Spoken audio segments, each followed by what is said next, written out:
answer. Or if you have attempted, then whatever you have written in the paper, you give that. तो अभी हमारा इसमें first question of biology is 10th question. बताइए, what is the total area of gaseous exchange in lungs of normal adult man? meters.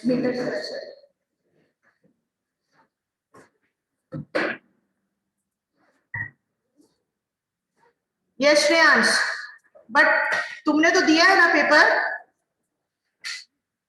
तुमने sample paper 3 दिया था ना? हाँ, तो ठीक है. और बाकी जो है क्लास में, मुझे उनसे आंसर चाहिए.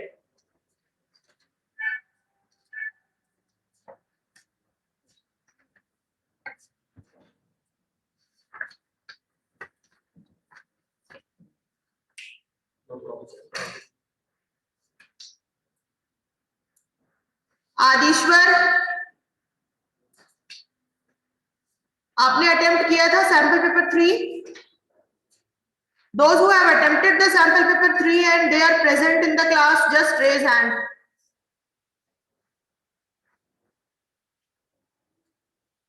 हर्षित, श्रेयांश, हर्षित का पता है मुझे, श्रेयांश भी पता चल गया. और कोई? ओके, तो अगर अटेम्प्ट नहीं किया है तब तो अभी कम से कम आंसर तो दे सकते हो कि सिर्फ अटेंडेंस के लिए रखे हो अपने आप को क्लास में. अक्षत, बताइए इसका आंसर क्या होगा? यस हर्षित, करेक्ट. हर्षित और श्रेयांश ने आंसर दिया है मुझे क्योंकि उन्होंने अटेम्प्ट किया है. Sonal, that is question number 10 on the screen.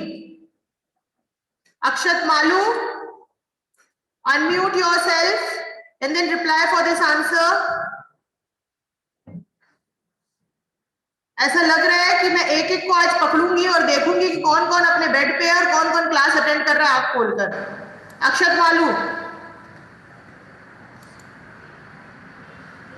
Yes ma'am. हाँ, बोलिए. मैम क्या क्लास कर रहे हो? मैं इतनी देर अभी क्लास में क्या बोल रही थी, आपने नहीं सुना?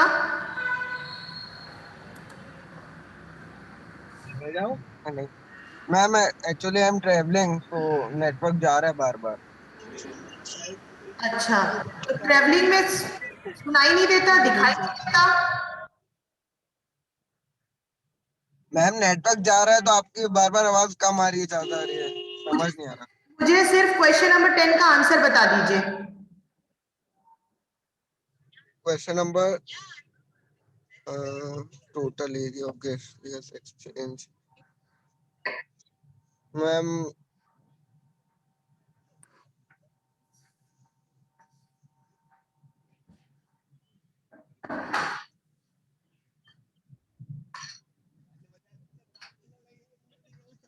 Ma'am 160 metre square approx.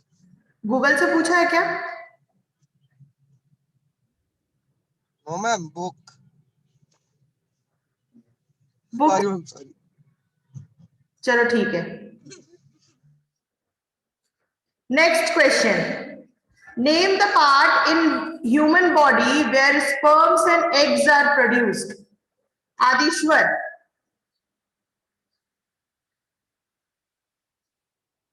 Sonal, only one you have given the answer. What about the sperm? Adishwar Parak.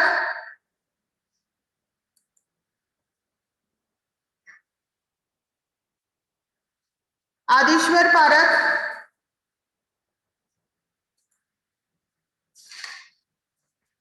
I know Harshit, you know the answer of this question. You and Shreyansh. Okay, Sonal, got your answer. Adishwar park, unmute करिए अपने आप को. मैं आपका नाम बार बार बोल रही हूँ, आपको समझ में नहीं आ रहा है?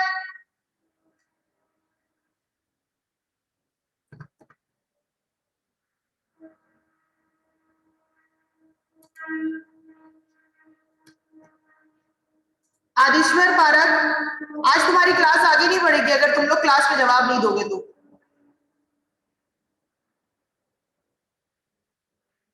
आदिश्वर पारक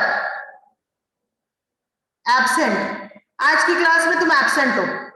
मैंने कम से कम 10 टाइम्स तुम्हारा नाम अनाउंस किया है, तुम मुझे जवाब नहीं दे रहे हो, मतलब तुम एब्सेंट हो। Yes, next Devanshu. Devanshu,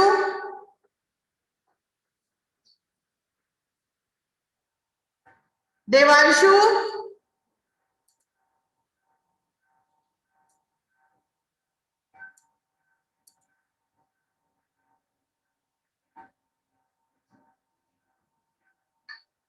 Devanshu is again absent. Yes, Geetika.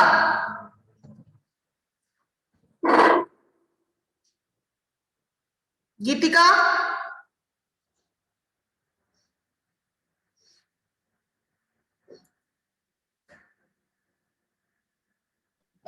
Yes ma'am. इतना टाइम क्यों लगता है?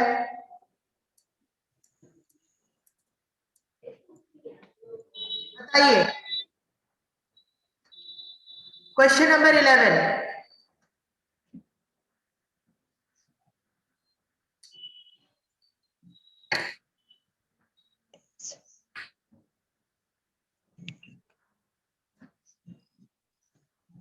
क्वेश्चन नंबर 11, गीतिका fast.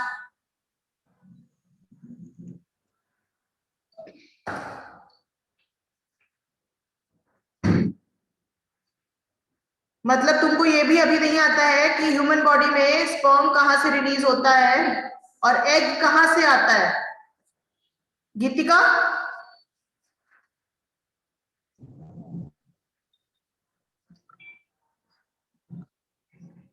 No reply. Very good. ये सोचो कि जब तुम लोगों की अभी ऑफलाइन एग्जाम होगा तब तुम्हारा क्या होने वाला है। तुम लोग सबको पता चल जाएगा कि कौन इस बार बोर्ड क्रॉस कर रहा है। हर्ष,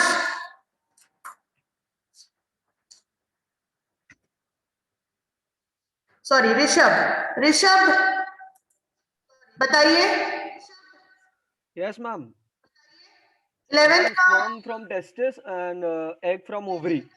और इसका सेकंड वाला भी बताइए, IUCD and HIV।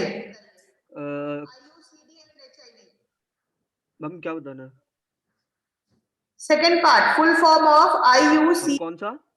Second part इसका, सेकंड पार्ट और के बाद दिया है IUCD and HIV।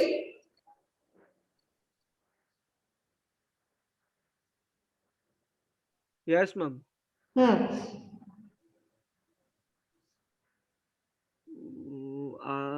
Shreyansh, correct correct.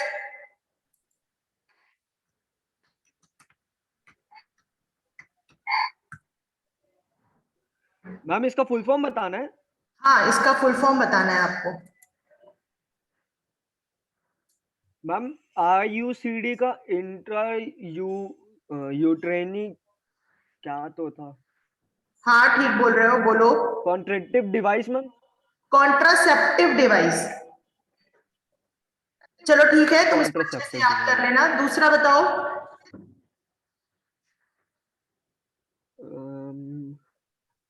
दूसरा क्या है मैम?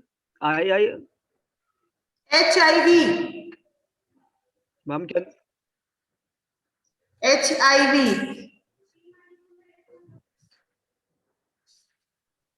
हाँ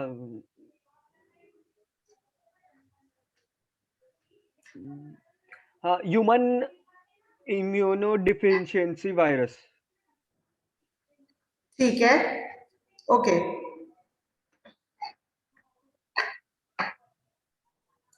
श्रेयांश बेटा, आप बताइए, what do you mean by environment?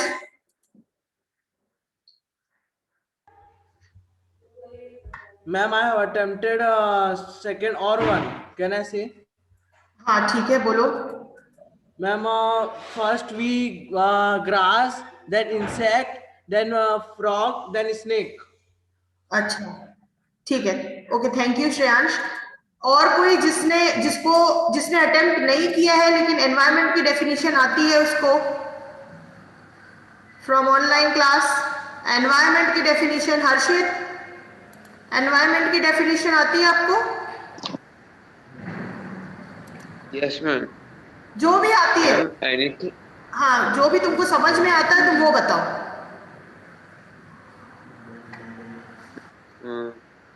environment comprises of plants, trees.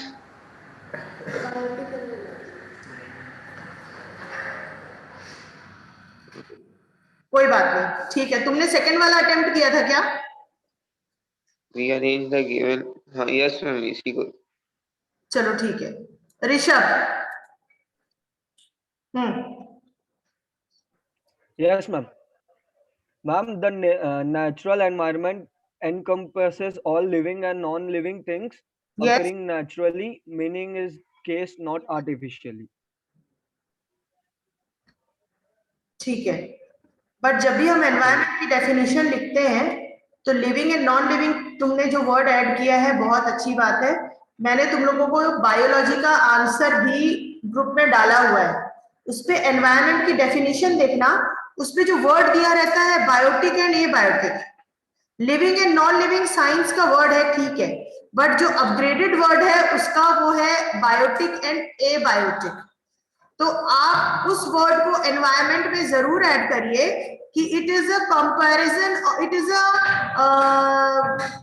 Including it the component which includes the biotic and abiotic conditions called the environment. और मैंने जो डेफिनेशन तुमको आंसर में दी हुई है वो ये थी कि environment the complex of physical, chemical and biotic factor as climate, soil, living thing. तो बायोटिक, एबायोटिक फैक्टर में आपको ये बता दिया that acts upon an organism or an ecological community and ultimately determine its form and survival. Yes Harshit, very good, यही answer है।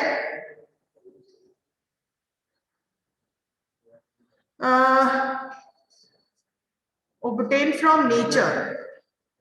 श्रेयांश ठीक है बट इनकम्प्लीट है थोड़ा, इसमें कुछ ऐड करना था तुमको। एनवायरनमेंट का में सब कुछ आते हैं, हम भी आते हैं एनवायरनमेंट में ना, तो तुम्हारा ये आंसर कंप्लीट है, but complete in the sense सही है बट आधा है, ठीक।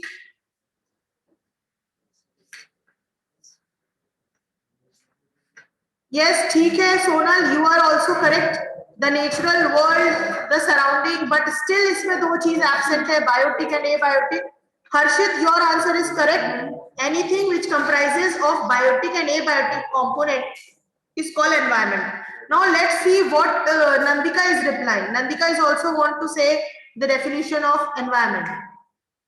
The natural surroundings where biotic and abiotic components dwell upon is known as an environment. Yes, this is also a complete definition because she has used the two words biotic और abiotic. तो biotic अपने आप में ये बता देता है कि इसमें प्लांट्स और एनिमल्स है, फ्लोरा एंड फौना तुमने पढ़ा है, और एबायोटिक अपने आप में बता देता है कि हम ह्यूमिडिटी की बात कर रहे हैं, टेम्परेचर की बात कर रहे हैं, वाटर की बात कर रहे हैं, माइन्यूट ऑर्गेनिजम्स तो उसमें आ जाते हैं, बायोटिक में आ जाते हैं, तो हम इन सब चीजों की बात कर रहे हैं तो वो एबायोटिक में आ जाता है। तो दो वर्ड अगर आपने जोड़ दिया तो आपको पूरे मार्क्स इसमें मिलेंगे। Now moving on to the next question, peristaltic movement. Peristaltic movement,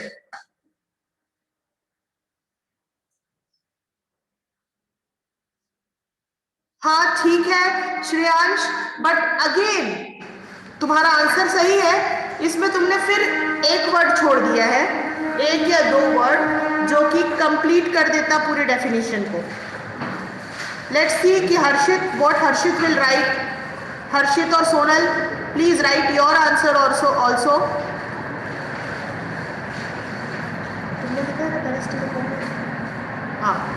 So for while you people are writing, let's listen what Nandika has written the answer. The rhythmic movements of the esophagus when food is passed through it is known as peristaltic movement. Yes, the rhythmic movement, ये भी बहुत सही है। rhythmic जब अपने आप में आता है तो rhythm का मतलब होता है two opposite sounds, ठीक, अब रिदम हम क्योंकि म्यूजिक के फॉर्म में पढ़ते हैं तो अपोजिट साउंड्स तभी हमको समझ में आता है। रिदम हम हार्ट बीट में भी यूज करते हैं, the rhythmic sound of the heart. वैसे ही पेरिस्टलिक मूवमेंट में जो रिदमिक वर्ड आया, that is the contraction and relaxation. आप जब फूड को पास ऑन करते हो इसोफेगस के थ्रू अपने स्टमक में, तो एक कॉन्ट्रैक्शन और रिलैक्सेशन होता है, क्योंकि जितना आप एक बार में अपने मुंह के अंदर डालते हो, आपकी प्लेट में अगर 4 चपाती दी हुई है तो आप चारों को मोड़ के एक साथ तो नहीं डालते ना, आप उन एक चपाती को पहले हाफ करते हो, उसको चबाते हो, तो जो वो एक को चबा के दूसरे के लिए रेडी करना रहता है अपने आप को। Yes Sonal, that is not concentration, contraction and relaxation होगा बेटा वो। यस हर्षित, वेरी गुड।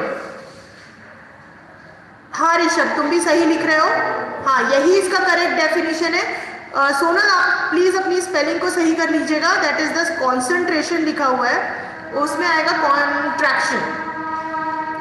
और ऋषभ ने लिखा है answer, peristalsis is a radially symmetrical contraction and relaxation of the muscles that propagates in a wave tube down a tube. अच्छा, propagates आ गया इसमें, कोई बात नहीं सोनल, आपने ट्राई किया, that is more important. Contraction and relaxation of the muscles which pushes food to stomach in the is peristaltic movement. The correct definition is given by Harshit. यही इसका सही डेफिनेशन है जो कि आपको लिखना है। ठीक, चलिए अब हम नेक्स्ट क्वेश्चन पे चलते हैं। This assertion reason, assertion reason maximum लोगों का रॉन्ग होगा, मुझे पता है, जिन लोगों ने टेस्ट दिया हुआ है, एग्जाम दिया हुआ है। 15 double fertilization is unique to angiosperm. Triple fusion is the fusion of one of the sperm nuclei with the egg nucleus to form zygote. तो इसमें आप 15 का फर्स्ट पार्ट में मुझे बताइए what is the correct option.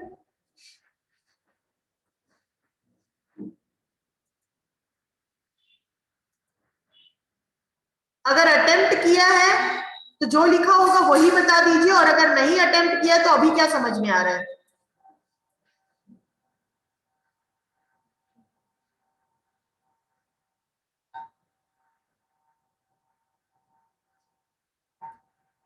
तुमने क्या लिखा?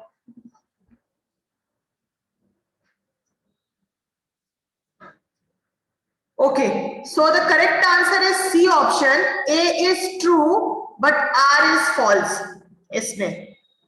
ठीक है, इसके बाद हम इसके नेक्स्ट क्वेश्चन में जाते हैं। Gametogenesis is the production of gametes through the meiosis. In oogenesis, polar bodies are formed.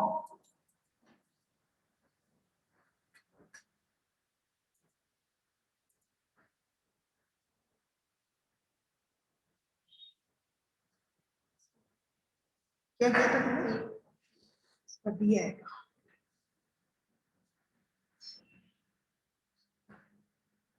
oogenesis, अच्छा, हर्षित का क्वेश्चन है व्हाट इज oogenesis। oogenesis क्या होता है Nandika? oogenesis is a production of ovum.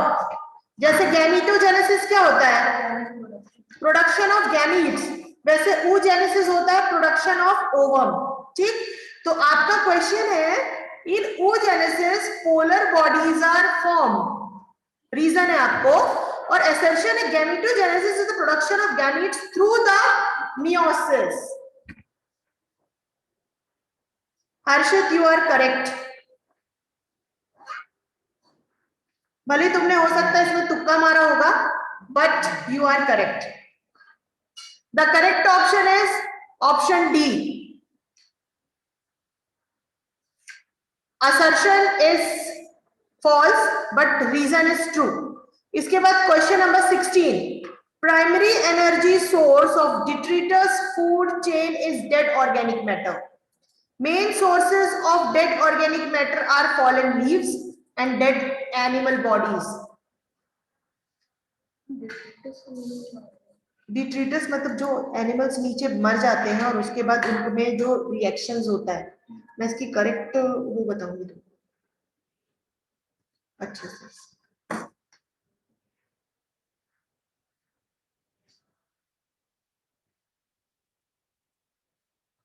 नहीं बेटा Shreyansh, Harshit is correct, the correct option is option B.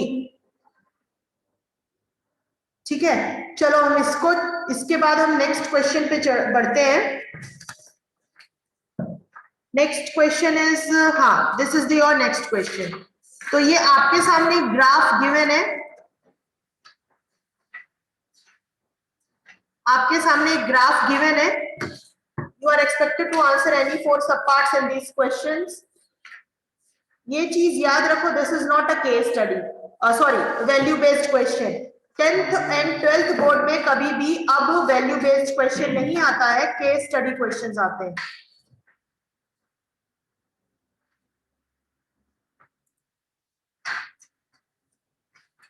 तो first question है आपको, the graph is related to the changes in the volume of lungs of a person at rest over a period of 20 second. Maths आ गया, अब इसका correct answer क्या होगा बताओ। हाँ ठीक है Shreyansh, that is the correct answer.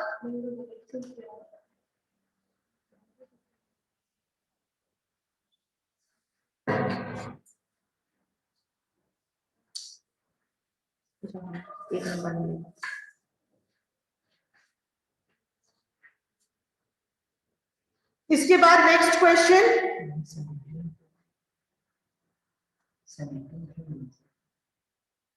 और मैंने कहा बोला 70, वो उसने लिखा ही। अब ये क्वेश्चन ऐसे था कि अगर वो 20 सेकेंड्स में एक ब्रेथ लेता है तो बाकी 1 मिनट में वो कितना लेगा। तो 1 मिनट मतलब 60, 20 सेकेंड में वो एक ब्रेथ लेता है तो 60 मिनट सेकेंड्स में कितना लेगा, तो 15 लेगा। 5 3 से 15। इसके बाद नेक्स्ट क्वेश्चन है, विच 2 point in the graph C, D, E और F shows inspiration and expiration। मैंने क्या आंसर दिया था इसका? ऑप्शन सी।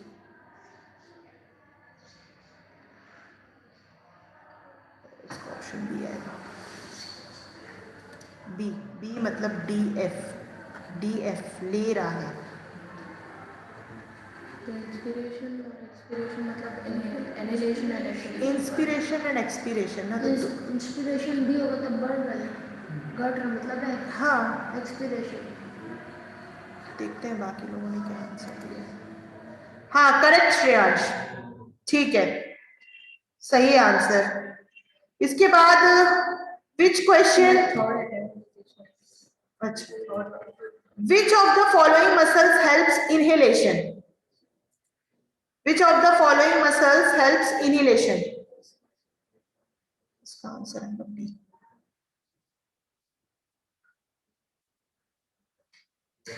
Inhalation, तू लिखिए C, दोनों मिला के लिखिए, मतलब A और B। यस करेक्ट श्रेयांश, ठीक है। हर्षित आंसर दो। During vigorous exercise, the rate of breathing of a normal man, क्या दिया था मैंने इसमें,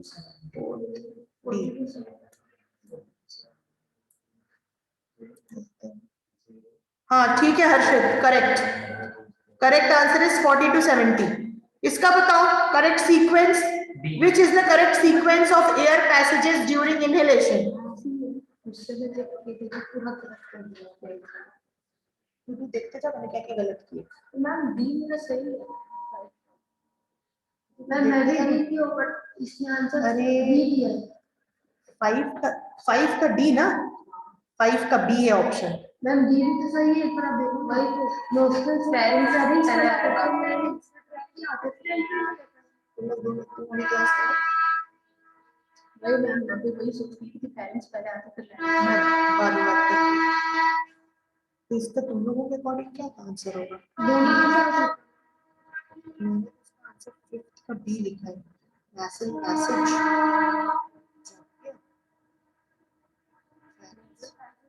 तो एक ही होगा ना, पैसेज मतलब अंदर घुस गया। वही तो मुझे नोस्ट्रल से।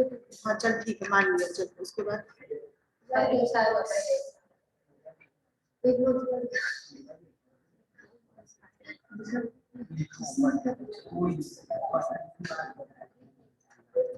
बात बताओ, ट्रैकिया कहाँ से आएगा लल्लू लाल? मैम ट्रैकिया मतलब wind pipe. Wind pipe, very good. Trachea मतलब विंड पाइप, ठीक है। ये हुआ ट्रैकिया। ट्रैकिया से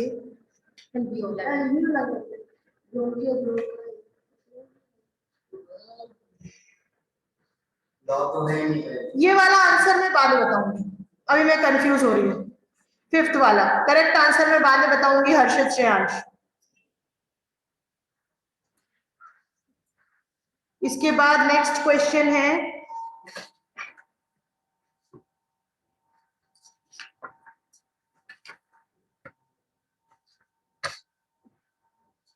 सेक्शन बी में।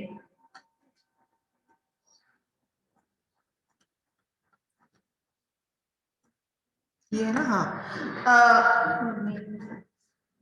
What is the main waste product produced by plant and state how they remove? मुझे कुछ लोगों ने वेस्ट प्रोडक्ट में लिखा एक्सक्रीशन और रिमूवल ऑफ, हाँ वो सम्यक, उसमें खतरनाक आंसर लिखा भगवान जानी दे देगा। हाँ इसका आंसर बताओ जरा।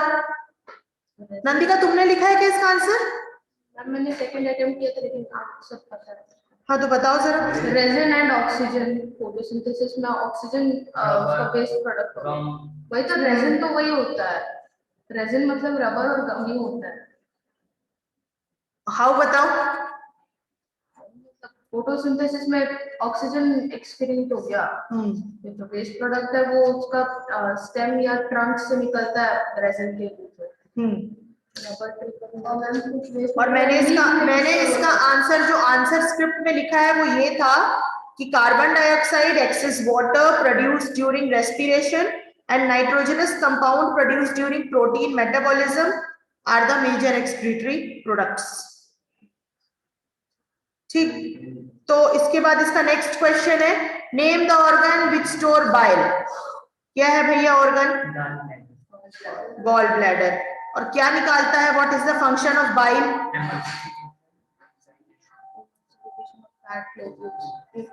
In liver and function of a bile, it emulsifies fats, large fat molecule to small fat।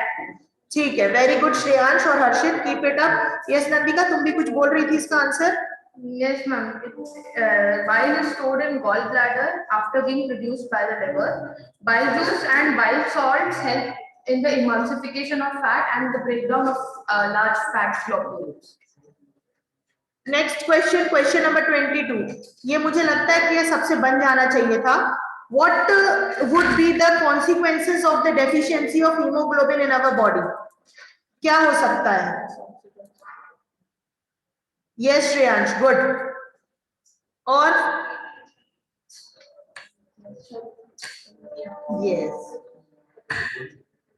तुमने लिखा नहीं होगा सर, मैं बताई ना बकर बकर बस तुमको बोल दो, सब बनता है। एक उसका हाल हुई है, एक तुम्हारा हाल हुई है।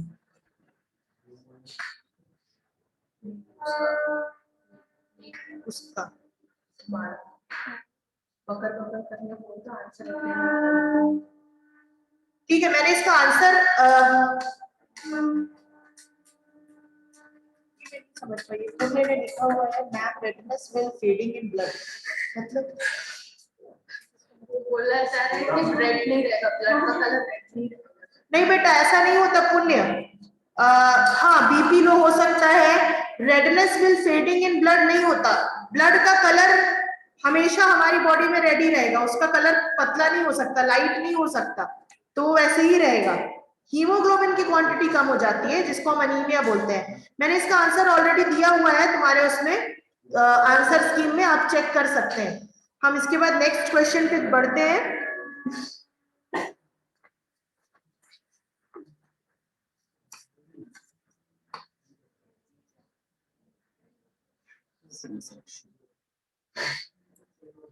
सेल्युलर रेस्पिरेशन फिर आंसर तूने मतलब देखा नहीं ना कुछ भी, बस पूछ रही। Drink your blood, but it is बताओ, एक्सप्लेन करो। पुण्य ने बताया कि ब्लड का कलर फेड हो जाता है और हीमोग्लोबिन ब्लड को रेड कलर देता है। अगर हीमोग्लोबिन कम हो गया तो ब्लड का कलर जो होता है वो लाइट हो सकता है। ये पुण्य का कंफ्यूजन है, तो कोई इसका कंफ्यूजन दूर कर सकता है क्या? अच्छा, today Veeram is in the our class as an offline student, so he want to reply for this answer.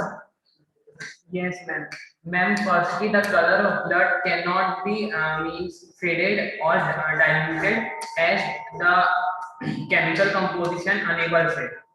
And ma'am, the deficiency of hemoglobin can cause harm in transfer of oxygen, as hemoglobin is the supporter of transportation of oxygen in our body. If it will be affected or yes ma'am, if it will be deficiented, then the transfer of oxygen will be affected in our body.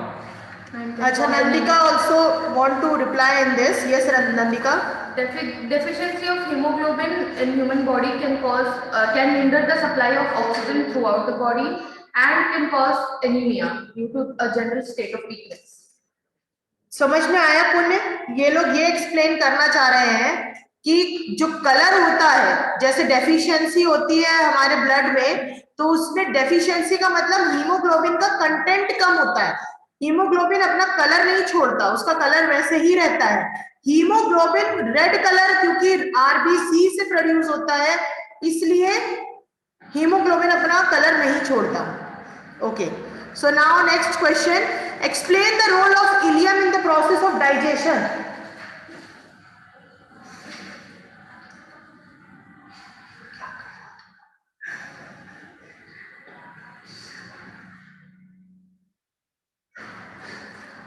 कोई, ये last question है, अगर कोई reply करना चाहता है। Yes Veeram, role of ileum in the process of digestion. Ma'am, ileum is the last part of small intestine. Its function is absorption of digest material, the protein and carbohydrates and fats which are emulsified and converted into amino acid fat globules and sugars come from duodenum to jejunum, and then finally the release of ileum support and digestion.